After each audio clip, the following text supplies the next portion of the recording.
जय माता दी मित्रों, हमारे YouTube चैनल में आपका हार्दिक स्वागत है। आज मैं आपको बताऊंगा कि क्या हम मंत्रों का जाप करके अपनी दिव्य दृष्टि को जागृत कर सकते हैं, और जागृत कर सकते हैं तो ये कैसे होता है, कितना समय लगता है, किस प्रकार से हमारे चक्र जागृत होते हैं, धीरे धीरे करके हमारी दिव्य दृष्टि जागृत होती है।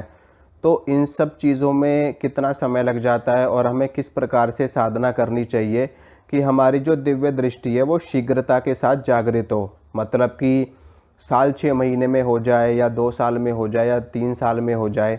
ज़्यादा से ज़्यादा 2-3 वर्षों में हमारी जो दिव्य दृष्टि है वो जागृत हो जाए। तो इसके लिए हमें किस प्रकार से साधना करनी चाहिए। देखिए मित्रों, होता यह है कि जब हम किसी मंत्र का जप करते हैं, क्योंकि ये सूक्ष्म जगत है, ये आध्यात्मिक जगत है, यहाँ पर सब कुछ छुपा हुआ है। सब कुछ यहाँ पे छुपा हुआ है। आप खुली आंखों से कुछ भी नहीं देख सकते। आप खुली आंखों से देखोगे तो आपको बस खाली स्थूल चीज़ें ही दिखाई देंगी। सूक्ष्म जगत की चीज़ों को देखने के लिए तीसरी आंख की आवश्यकता पड़ती है, दिव्य दृष्टि की आवश्यकता पड़ती है। जब वो हमें प्राप्त हो जाती है तो हमें सूक्ष्म जगत की चीज़ें दिखाई देने लगती हैं और उनसे हमारी बातचीत भी होने लगती है, और हम उनके लोकों में जा सकते हैं, उनके साथ विचरण कर सकते हैं, उनके साथ में हम बातचीत कर सकते हैं और उनसे अपनी समस्याओं का समाधान भी प्राप्त कर सकते हैं। इसके लिए हमें क्या करना पड़ता है? हमें साधनाएं करनी पड़ती है, हमें तपस्याएं करनी पड़ती है, हमें व्रत करने पड़ते हैं, उपवास करने पड़ते हैं, अनुष्ठान करने पड़ते हैं, और दान इत्यादि करना पड़ता है, और जीव जंतुओं की सेवा करनी होती है। क्योंकि शास्त्रों में कहा गया है नर सेवा नारायण सेवा, यानी कि जो नर सेवा है वो नारायण सेवा के समान है। इसी प्रकार से जीव जंतुओं की सेवा करना भी बहुत ही ज़्यादा ज़रूरी होता है। मतलब कि बहुत सारी प्रक्रियाएं करनी पड़ती हैं, बहुत सारे कर्म करने पड़ते हैं, तब जा कर के हमें उन्नति प्राप्त होती है। वैसे भी जो हमारी ये मनुष्य योनि है ये देव दुर्लभ है, यानी कि इंद्र आदि देवता भी मनुष्य की योनि प्राप्त करने के लिए सदैव तत्पर रहते हैं और सदैव वो ललायित रहते हैं, लेकिन उसके बावजूद भी उनको मनुष्य योनि प्राप्त नहीं होती है। और जब उनके पुण्य समाप्त होते हैं तो उसके बाद उनको धरती पर आकर के दोबारा से जन्म लेना पड़ता है। स्वर्ग का सिस्टम ही यही है। अगर आप स्वर्ग में जाना चाहते हो तो स्वर्ग में आप चले तो जाओगे, आप अच्छे पुण्य करोगे, आप यज्ञ करोगे, आप लोगों की सेवा करोगे, आप स्वर्ग में ज़रूर चले जाओगे। लेकिन स्वर्ग का एक नियम है कि वहाँ पे आप तब तक रह सकते हो जब तक आपके पुण्य हैं। जिस दिन आपके पुण्य समाप्त हो जाएंगे उस दिन आपको दोबारा से धरती लोक पे आकर के जन्म लेना पड़ेगा, और फिर से आप इन्हीं 84 लाख योनियों के चक्कर में आप पड़ जाओगे, और दोबारा से आपको सारी चीज़ें करनी पड़ेंगी, दोहरानी पड़ेंगी। लेकिन जब हमें मोक्ष प्राप्त हो जाता है, हमें मुक्ति प्राप्त हो जाती है, हम भगवत धाम में चले जाते हैं, तो वहाँ से वापस आने का हमारा कोई चांस नहीं होता। फिर हम अपनी स्वेच्छा से आ सकते हैं अगर हम चाहें तो, ठीक है। मतलब कि वहाँ पे ऐसी कोई बाध्यता नहीं होती कि आप को जाना ही जाना है। लेकिन हाँ, अगर आपकी इच्छा है तो आप जा सकते हो भगवान से प्रार्थना करके, लेकिन वैसे आपको कोई नहीं वहाँ से डिस्टर्ब करता। तो मंत्र का जब हम जप करने लगते हैं, जब हम मान लीजिए हम किसी भी एक मंत्र को पकड़ लो, आप किसी भी एक मंत्र को पकड़ लो, इस पूरे ब्रह्मांड में जो भी जितने भी मंत्र हैं सब मंत्र से दिव्य दृष्टि प्राप्त होती है, हर मंत्र से दिव्य दृष्टि जागृत होती है। आप इस भ्रम में कभी भी मत पड़ना कि दिव्य दृष्टि के लिए कोई एक अनोखा मंत्र होगा, ऐसा कभी नहीं होता है। हर मंत्र से दिव्य दृष्टि खुलती है, चाहे वो वैदिक मंत्र हो, चाहे वो तांत्रिक मंत्र हो, चाहे वो शाबरी मंत्र हो, ठीक है। अगर वो शाबर मंत्र है तो शाबर मंत्र से भी दिव्य दृष्टि मिलती है, वैदिक मंत्र से भी दिव्य दृष्टि मिलती है, और तांत्रिक मंत्र से भी दिव्य दृष्टि मिलती है। बस आपको करना क्या है कि एक मंत्र पकड़ लेना है आपको, कोई सा भी एक मंत्र पकड़ लो और उस मंत्र का जप करना आप शुरू कर दो। अगर आपको वो मंत्र गुरु से मिल जाए तो बहुत ज़्यादा अच्छा है। अगर कोई योग्य गुरु आपको नहीं मिलता तो आप अपने इष्ट देव को, भगवान शिव को, गुरु गोरखनाथ जी को, किसी भी सिद्ध संत को गुरु मान करके, अगर वो भी आपको नहीं मिल रहे हैं तो आपको क्या करना है, किसी ब्राह्मण से, किसी पंडित से, किसी वेद पाठी से आप उनको गुरु मान करके आप उनसे दीक्षा ग्रहण कर सकते हैं और उनसे मंत्र ले सकते हैं। उसके बाद में उस मंत्र का जप आप करना शुरू कर दो। जपात सिद्धि जपात सिद्धि जपात सिद्धि न संशयः। मंत्र का जप करने से धीरे धीरे मंत्र हमारा शक्तिशाली होने लगता है, जागृत होने लगता है, और उस मंत्र की जो ऊर्जा होती है, जो ब्रह्मांड में उस मंत्र की ऊर्जा चलायमान है, वो ऊर्जा हमारे शरीर में, हमारे इस पिंड के माध्यम से प्रवेश करने लगती है और हमारे चक्रों को जागृत करना शुरू कर देती है। हमारे चक्रों पे वो स्पंदित होती है और स्पंदन के कारण उन चक्रों को रोटेट करती है। चक्र हमारे घूमने शुरू हो जाते हैं।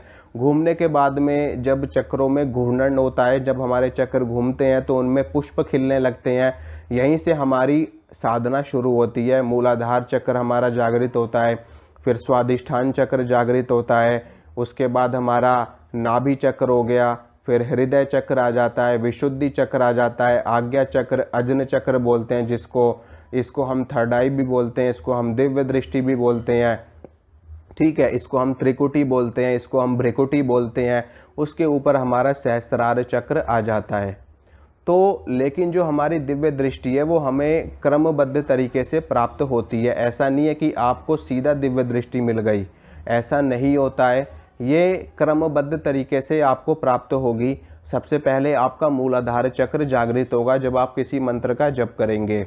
विशेष रूप से होता क्या है कि हर मंत्र की एक अपना एक विशेष गुण होता है, ठीक है। जैसे कि देवी का एक विशेष गुण है अपने आप में, भगवान विष्णु का भी एक विशेष गुण है अपने आप में, भगवान शिव का भी अपना एक विशेष गुण है अपने आप में।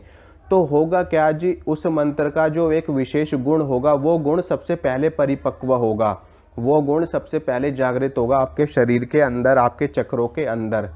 तो धीरे धीरे मूलाधार चक्र आपका जागृत होना शुरू होगा। फिर मूलाधार चक्र से जब ऊर्जा बढ़ती चली जाएगी, जब मूलाधार चक्र पे ऊर्जा जब हमारी घनिष्ठ होने लगती है, वहाँ पर हमारी ऊर्जा एक भारी विस्फोट के रूप में विस्फोटक बनने लगती है। तो वहाँ से वो ऊर्जा विस्फोट हो करके फिर स्वादिष्ठान चक्र में आ जाती है। फिर वहाँ से ऊर्जा का विस्फोट होता है तो वो नाभि चक्र में जा कर के विस्फोट करती है। ये हमारा पहला चरण होता है नाभि चक्र का।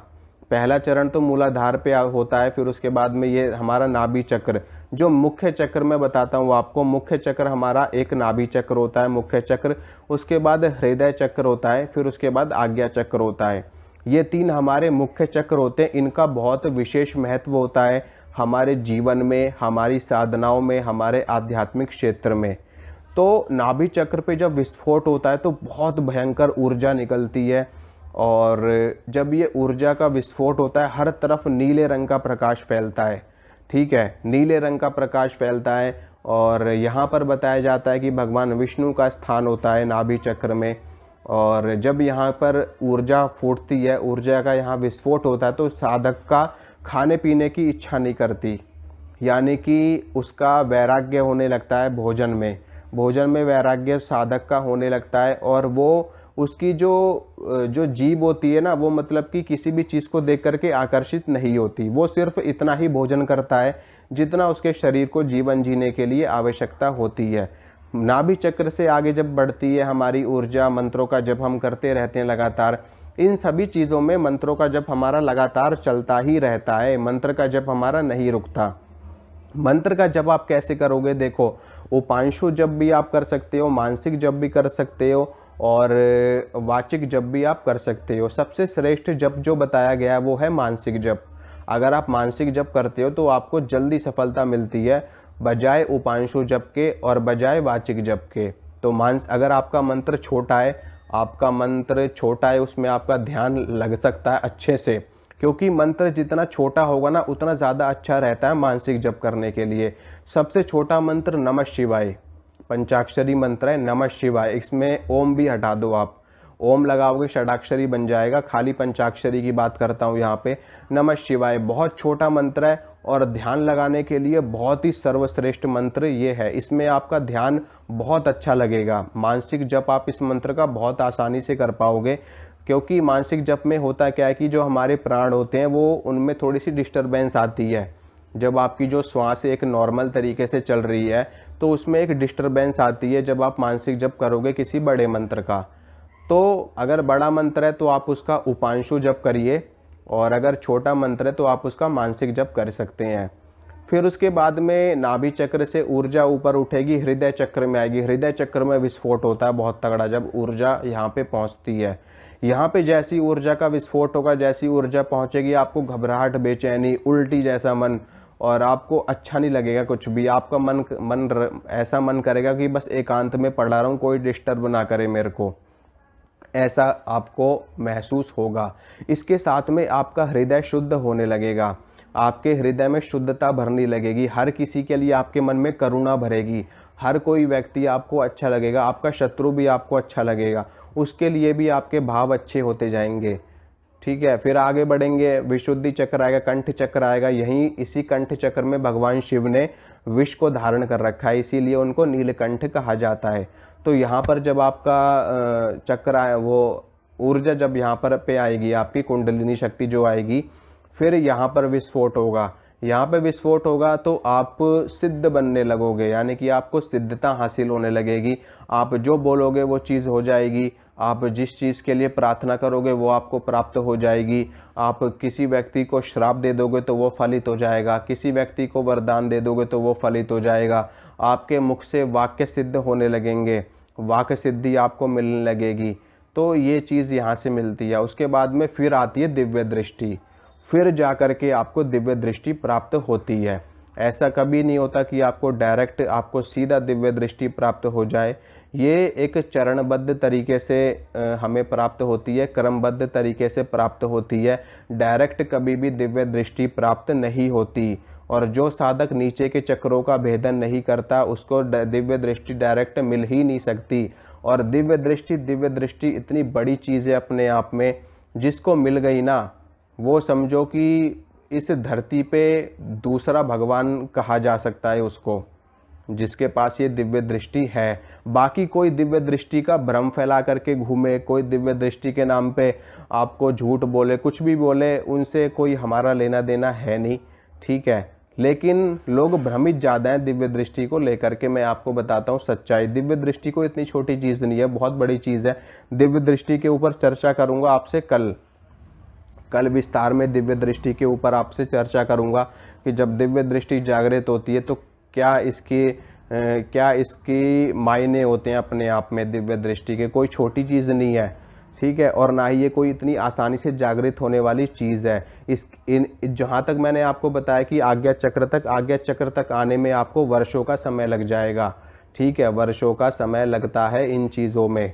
कोई इतनी सरल चीज़ नहीं है कि आपको कुछ महीनों में ही आपको इतनी सारी चीज़ें प्राप्त हो जाए। हाँ, आपके चक्र जागृत हो जाएंगे, आप एक अच्छा जीवन जीने लगेंगे, आपको संकेत मिलने लगेंगे, आपको अनुभव होने लगेंगे, आपको सपने में देवी देवताओं के दर्शन होने लगेंगे, ये सारी चीज़ें होंगी। लेकिन वास्तव में दिव्य दृष्टि जो प्राप्त होती है वो एक अलौकिक घटना होती है। ठीक है, और बाकी कोई कुछ भी बोले, कोई यूँ बोल दे कि बस 2 महीने में दिव्य दृष्टि मिल गई, ये सब कुछ भी नहीं, सब फेक बातें हैं। दिव्य दृष्टि के नाम पे बस खाली एक दिखावा है, एक छल है लोगों के साथ में, लोगों के साथ में फरेब है, झूठ है, बस और कुछ नहीं। तो दिव्य दृष्टि के बाद में सहस्त्रदल कमल आता है, सहस्रार चक्र आता है, और यहीं पर देवता का आसन विराजमान होता है। माँ भगवती यहीं पर सहस्त्रदल कमल पे निवास करती हैं, यही उनका आसन होता है। यहीं पर भगवान विष्णु कमल लोचन निवास करते हैं, यहीं पर भगवान शंकर अपना आसन विराजते हैं। यहीं पर हमारे देवी देवताओं का आसन विराजमान होता है सहस्त्रदल कमल पे, और यहीं पर हमें मोक्ष की प्राप्ति होती है, हमें निर्वाण की प्राप्ति होती है, हमें भगवत धाम की प्राप्ति होती है। यहीं पर हमें वैकुंठ, गोलोक, देवी लोक, भुवनेश्वरी लोक, शिव लोक कह लो, कुछ भी कह लो, सब ईश्वर के ही अलग अलग स्वरूप हैं। तो इस तरीके से चीज़ें होती हैं, और इन सभी में वर्षों का समय लगता है। रियलिटी यही है कि वर्षों का समय लगता है। कोई आपसे कुछ भी बोले तो वो मैटर हमारा है नहीं। कोई क्या कर रहा है, कोई कुछ कर रहा है, कोई कुछ करे ना करे, राम जाने। ठीक है, तो यही चीज़ मैं आपको समझाना चाहता था। कल बात करूंगा आपसे दिव्य दृष्टि के ऊपर कि जब दिव्य दृष्टि प्राप्त होती है तो हमें किस तरह की शक्तियां मिलती हैं। वास्तव में जब शक्तियां मिलती हैं तो किस तरह की मिलती हैं, और दिव्य दृष्टि जिसकी जागृत है वो व्यक्ति क्या क्या कर सकता है और क्या क्या नहीं कर सकता। ठीक है मित्रों, मिलूँगा आपसे अगली वीडियो में। वीडियो को लाइक कर देना, शेयर कर देना, सब्सक्राइब कर देना। जय माता दी।